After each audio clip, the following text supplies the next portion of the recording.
Grabe, nakakagulat ang doggy na to. Muntik na siya mabangga ng tricycle.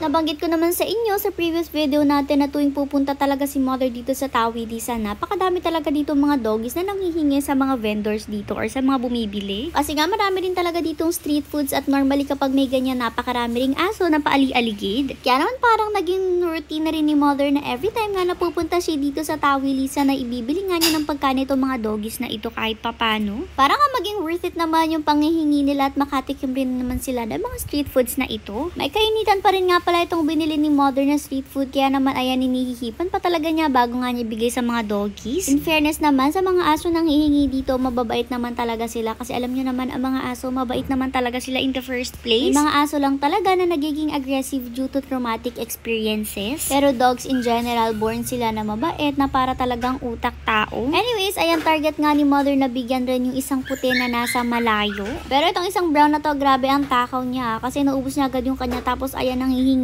nga ulit siya. Sinusubuan rin nga pala siya ni mother directly, ayaw na nga niya ibaba sa heg at ayan, tingnan nyo, kinakain rin naman niya kahit papano. Kaso nakakaloka siya nung bigyan ni mother yung isang puti na nasa malayo, ayan, sinugod talaga niya at siya pa rin yung kumain nun. Palayo-layo tuloy itong isang kulay puti na to, mukha pa naman siyang gutom talaga kaya nilapitan nga siya ni mother. Kaso nga lang itong white na to, may pagkailap nga siya sa tao, hindi nga gaya nitong isang brown. Kaya nga nahirapan si mother na bigyan siya kasi nga kung ihagis ni mother, inaagaw lang nitong brown na to at kung lalapitan naman niya ay grabe, talagang lumalayo siya.